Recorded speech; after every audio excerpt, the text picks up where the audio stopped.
네, 방금 우리 선생님들께서 예배하는 찬양을 부르셨는데요. 오늘 말씀의 제목도 비슷합니다. 여러분, 송축이라는 단어가 상당히 어렵고 진지한 단어인데요.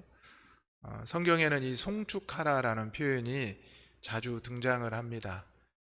이 송축이라는 것은 바로 원어로는 바라크라고 하는데, 인간이 하나님 앞에 무릎을 꿇고 하나님께로부터 받은 축복에 대한 감사와 기쁨에 응답을 하는 그 모습이라고 합니다. 여러분, 예전에 우리 부모님들, 할머니, 할아버지들은 이렇게 의자가 없었어요. 예배당에. 그러면 항상 예배당에 어떻게 앉으셨습니까? 무릎을 꿇고 앉으셨어요. 그렇게 무릎을 꿇고 1시간이든 2시간이든, 특별히 금요 철야나 또 새벽 기도회 때는 우리 어르신들이 그 무릎을 꿇고 눈물을 흘리면서 부르짖는 그 기도의 모습이 한국 교회의 상징적인 모습이 되었습니다. 물론 오늘날에는 이렇게 의자가 놓여 있고요. 이제 거의 무릎을 꿇지 않는 모습이 보입니다. 하지만 지금도 기도의 시간이나 수련회나 또 우리가 어떠한 집회를 가게 되면 무릎을 꿇고 기도하게 되고요. 또 가정에서도 우리가 하나님 앞에 무릎을 꿇고 기도하기도 합니다. 오늘 우리가 하나님 앞에 예배하는 것은 우리가 육신의 모습은 이전과는 조금 달라졌지만 영적인 모습은 다르지 않다는 것을 기억해야 합니다.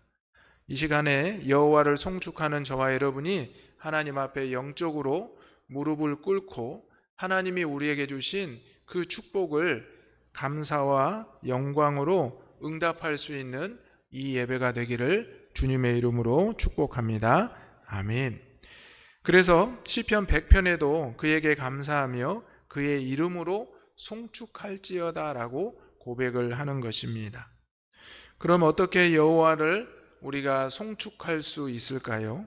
오늘 시편 기자는 첫 번째로 이렇게 고백을 합니다. 내 속에 있는 모든 것들을 통해 여호와를 송축해야 합니다. 1절의 말씀을 다시 한번 읽어보겠습니다. 시작. 내 영혼아 여호와를 송축하라. 내 속에 있는 것들아 다 그의 거룩한 이름을 송축하라. 아멘. 우리가 이제 교회에 올 때 외적인 모습을 가꾸잖아요. 저도 아침에 이제 일어나서 샤워하고 머리를 감고 또 옷을 입고 나왔는데요. 여러분도 마찬가지겠죠. 그러면 우리는 우리 속에 있는 것은 어떻게 가꾸고 나와야 할까요? 지금 여러분의 외적인 모습은 제가 보기에 아주 깨끗하고 멋지고 예쁘십니다. 근데 여러분의 속은 제가 볼 수는 없어요. 우리의 속은 누가 볼 수 있을까요? 우리 하나님께서 보고 계심을 믿습니다. 그렇게 생각하면 갑자기 부끄러워지시죠. 두려워지시죠. 아이고, 하나님이 내 속을 알고 계신다니, 내 속을 보고 계신다니. 그런데 처음에는 부끄럽고 두려운 마음이 들다가요, 어느 순간에 그래, 하나님이 내 속을 아시니 내가 그래도 기도할 수 있지, 이런 생각이 듭니다. 다른 사람들은 몰라요. 못 봐요. 그런데 하나님이 예배하는, 송축하는 저와 여러분의 속을 알고 계신다는 겁니다. 내 속에 있는 것들을 통해, 내 속에는 무엇이 있습니까? 우리의 육신의 속에 우리의 장기, 우리의 모든 신체가 있죠. 그런데 그것이 사람의 눈에는 잘 안 보입니다. 하지만 하나님 앞에 다 보여지는 것이고, 그 영혼과 그 마음의 기도의 제목까지 다 보여지는 것입니다.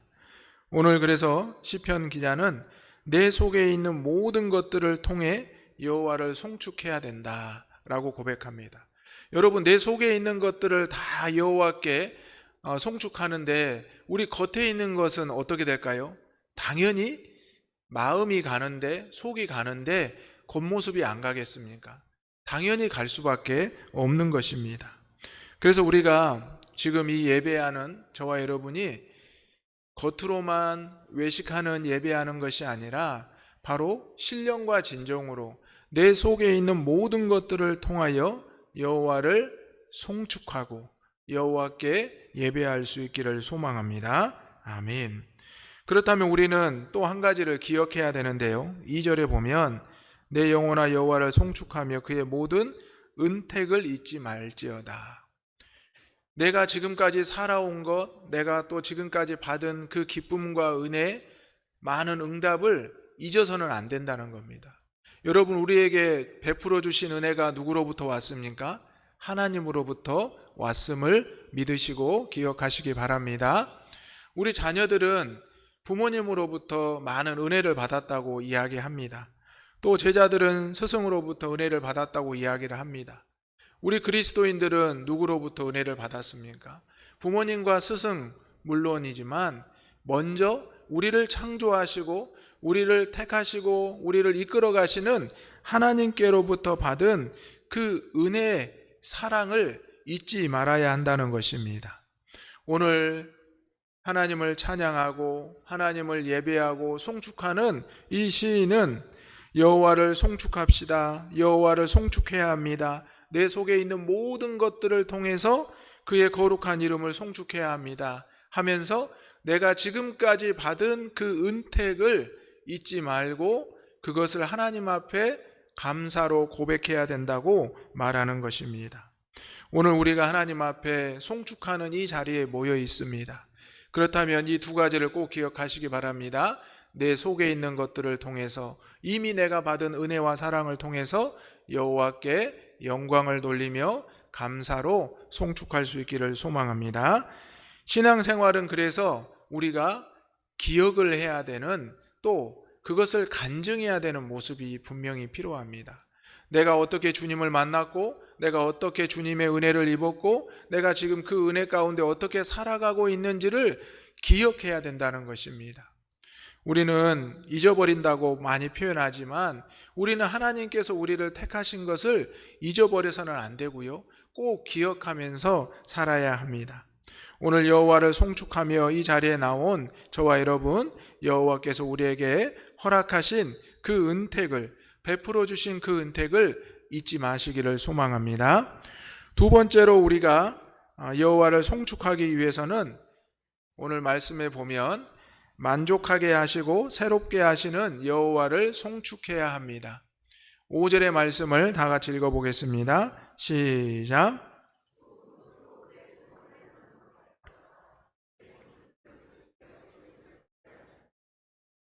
아멘. 여러분, 내가 만족한다, 새롭다라는 이런 느낌이 있을 때가 있습니다. 여러분, 만족한다라 할 때는 어떨 때 쓰십니까? 내가 어떤 목표를 충분히 이루었을 때 만족하다. 더 쉽게 설명하자면 여러분이 음식을 배불리 먹었습니다. 그럼 배가 부르죠. 그러면 어떻게 해요? 포만감이 든다 이렇게 표현하잖아요. 내가 만족하다. 이제 목마름과 배고픔이 해결되었다. 그리고 우리는 이 새로움을 느낄 수 있는데요, 만족과 새로움은 그에 앞서서 무엇이 필요하냐면 오늘 말씀에 보면 죄사함과 병고침의 은혜가 나타나고 있습니다. 우리 그리스도인들에게 하나님께서 은혜를 주셨고 사랑을 주셨는데요, 그 은혜와 사랑은 무엇으로 표현될 수 있냐면 바로 죄사함입니다. 오늘 저와 여러분은 하나님의 은혜로, 사랑으로 죄사함을 받았음을 기억하시기를 소망합니다. 그가 내 모든 죄악을 사하시며 내 모든 병을 고치셨다. 우리의 죄는 주홍빛 같아서 아무리 씻어도 씻어지지 않는 죄였습니다. 우리는 죄와 사망 가운데 죽어있던 존재였습니다. 그러나 우리 예수님을 보내심으로, 예수님이 생명을 내어주심으로 우리에게 다시 한번 그 생명, 구원의 문이 열렸다라는 것입니다. 그러므로 우리가 만족과 새롭게 하심을 기억하기 전에 우리가 배고팠고 우리가 힘들었고 우리가 죽어 있었던, 죄와 사망 가운데 놓여 있었던 우리의 모습을 기억해야 한다는 것입니다. 그리고 그 가운데 죄 사함을 받았으며 또 우리의 육신의 영적인 우리의 모든 병이 고쳐졌음을 알아야 한다는 것입니다. 오늘 하나님께서는 저와 여러분에게 송축하라고 말씀합니다. 이 송축하는 것이 물론 우리가 힘들고 어려울 수도 있습니다. 일주일 이 시간을 기억해서 이 자리에 나오는 것이 당연하지만 여러분 어떻습니까? 어떨 때는 힘들 때도 있죠. 내가 이번 주일에 예배하러 가는 것이 내 육신의 질병 때문에, 내 영적인 질병 때문에 어려울 때가 있습니다. 또 내게 닥친 갑자기 고난과 환난 때문에 어려울 때가 있고 불가능할 때가 있습니다. 그런데 우리는 그 가운데 기억해야 할 것이 우리를 죄사함으로 인도하시고 우리의 모든 병을 고쳐주셨고, 또 4절에 보면 내 생명을 파멸해서 속량하셨다. 여러분, 파멸이라는 뜻이 무엇입니까? 완전히 파괴되어 멸하여졌다라는 겁니다. 끝났다라는 겁니다. 우리는 죄와 사망 가운데서 완전히 끝난 존재입니다. 그렇지만 우리 주님께서 이 땅에 오셨고 우리를 생명을 내어주심으로 우리를 파멸해서 속량하셨고, 이제는 인자와 긍휼로 간을 씌워주셨기 때문에 우리가 만족하게 되었고 새롭게 되었다는 것입니다. 그래서 우리가 세례를 받고 나서 옛사람을 벗어버리고 새 사람을 입었다라고 고백하는 것입니다. 보라, 이전 것은 지나갔으니 새 것이 되었도다. 사람들은 모두 다 만족하기를 원하고요, 새로운 것을 원합니다. 그런데 새롭기 전에 만족하게 되고, 만족하기 전에 우리가 가장 먼저 죄사함을 받았고 영육의 고침을 받았고, 또 우리가 파멸해서 속량을 받았고 인자와 긍휼로 간을 씌워줬다는 것을 기억할 때 우리가 주 안에서 만족하게 되고 새롭게 함을 알고 송축할 수가 있다는 것입니다. 오늘 우리의 모습이, 시편 기자는 이렇게 노래합니다. 내 좋은 곳으로 내 소원을 만족하게 하사 내 청춘을 독수리같이 새롭게 하시는도다. 여러분, 우리 이 자리에 청소년들 또 우리 청년들이 있는데요, 또 우리 어르신들 생각해 보면 청소년과 청년의 때 어떻습니까? 정말 며칠 밤을 새워도 무엇을 해도 지치지 않고 피곤치 않았죠. 우리 지금 청소년들, 청년들은 모를 거예요. 그런데 어른이 되고 또 시간이 지나면 그때는 정말 내가 피곤하지도 않고 배고프지도 않았다. 이 청춘이라는 것이 독수리가 얼마나 그 날개침과 그 발톱의 힘과 그 부리에, 그래서 그 상징하는 것이 건강과 또 능력을 상징하는지 모릅니다. 바로 우리의 청춘을 독수리같이 새롭게 하신다. 우리가 다시 한번 하나님 안에서 회복되고 은혜를 받고 하나님의 사랑 가운데 거하게 되면 좋은 것으로 내 소원을 만족하게 하시고 내 청춘을 독수리같이 새롭게 하신다라는 겁니다. 이 말씀만 보면은 누구나 다 좋아할 말씀이죠. 그렇죠? 이 말씀을 읽어보고 와, 이런 말씀이 있구나. 그런데 이 말씀에 앞서서 1절부터 4절까지의 말씀을 우리가 방금 말씀을 통해서 나누었지만 기억을 해야 합니다. 그것이 바로 좋은 곳으로 내 소원을 만족하게 하사 내 청춘을 독수리같이 새롭게 하신다. 그런데 여러분, 1절부터 5절까지의 말씀을 읽었는데 여기에 변화가 있습니다. 1절에는 내 영혼이라고 말을 했거든요. 그렇죠? 한번 성경을 보시면 나의 영혼이라고 말을 했습니다. 그런데 3절부터는 내 영혼, 너의 영혼이라고 말하고 있습니다. 바로 하나님께서 나에게 주셨던 그 은혜, 그리고 그 은혜가 너에게, 우리에게 전해지고 있다는 것입니다. 그 다음은 어떻게 될까요? 이제 7절부터 보게 되면 모세에게, 이스라엘 자손에게, 즉 모든 사람들에게, 공동체에게 전해지게 된다는 것입니다. 우리가 여호와를 송축하는 것이 나로 끝나는 것이 아니라요, 옆에 있는 또 모두에게 은혜를 전할 수 있게 된다는 것입니다. 그것이 바로 좋은 곳으로 내 소원을 만족하게 하시고 내 청춘을 독수리같이 새롭게 하시는 하나님의 놀라운 역사라는 사실입니다. 마지막으로 우리가 기억할 것은 모든 것을 알리시는 여호와를 송축해야 한다는 것입니다. 7절의 말씀을 다 같이 읽어보겠습니다. 시작.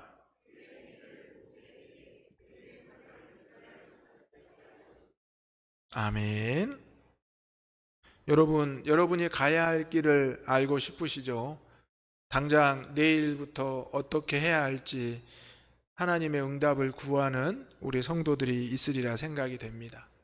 특별히 우리 젊은이들, 또 우리 청년들은 내 갈 길을 하나님이 어떻게 예비하시고 인도하셨을까? 그런 궁금증과 그런 갈급함이 있습니다. 물론 이제 그 청년의 시절을 지나면 하나님께서 우리에게 허락하신 그 생업의 현장에서 그 가운데 최선을 다하고 그 가운데서 선한 영향력을 끼치는 또 삶을 살아갑니다. 중요한 것은 하나님께서 우리에게 갈 길을 알려주신다는 것입니다. 욥도 또 성경의 많은 인물들도 고백했습니다. 나의 갈 길을 오직 여호와께서 아시나니. 그리고 자신이 당하는 모든 고난과 환난까지도 하나님께서 나를 인도하시는 과정이라고 고백을 합니다. 오늘 하나님은 누군가를 통해, 환경을 통해 그 길을 인도하십니다. 이스라엘 백성들은 모세를 통해 인도하셨죠.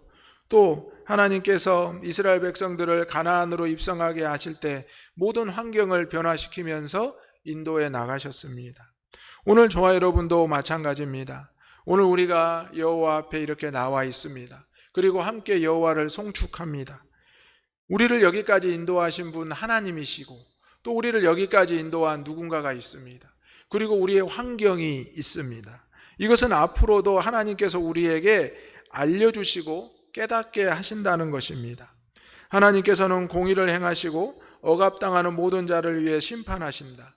하나님의 공의와 심판이 분명히 있고 이루어진다는 것입니다.